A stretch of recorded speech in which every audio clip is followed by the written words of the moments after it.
السلام عليكم ورحمة الله وبركاته. أنا حابب بس تصريح كابتن خالد الغندور. بقول لهم انتوا في 100 عقبة لما بتفوقوا ايه الكلام اللي انتوا بتقولوه ده؟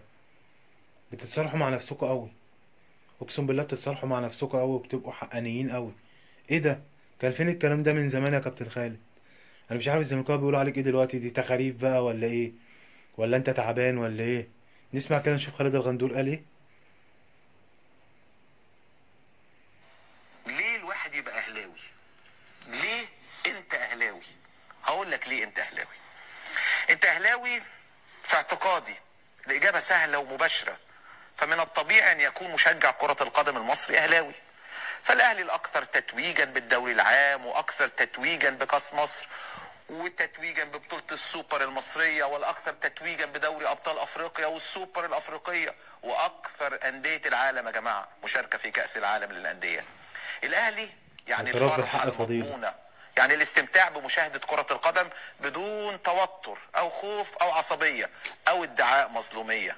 تشجيع الاهلي يعني الشعور بالثقه في ان فريقك هيفوز في اي لحظه بغض النظر عن اي حسابات او من هو المنافس، وبغض النظر عن الفنيات احيانا، بل بغض النظر عن الوقت نفسه.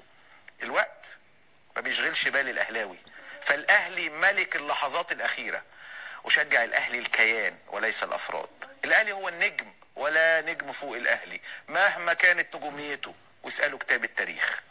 فدائما وابدا الاهلي فوق الجميع. الاهلي اعظم نادي في الكون، سواء اعترف الكون نفسه بذلك ام اضرب يا خالد يا غندور. يكفيني ان هذا شعوري كاهلاوي.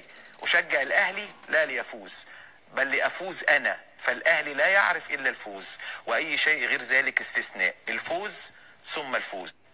ليه الواحد يبقى اهلاوي؟ اضرب يا خالد يا غندور. اضرب. كلنا سمعنا خالد الغندور طول ما هو بعيد عن قناة الزمالك بتلاقي الحقيقة بتطلع، الحقيقة اللي كاتمها في قلبه. طول ما هو شغال في قناة الزمالك بيجيله السكريبت يقوله زي ما هو مكتوب، ما يقدرش يعدل فيه. شوف، يبعد عن قناة الزمالك يبتدي يفوق، ضميره يصحى، ضميره يصحى. اضرب اضرب كمان يا خالد يا غندور، خلوهم يتوبوا. السلام عليكم.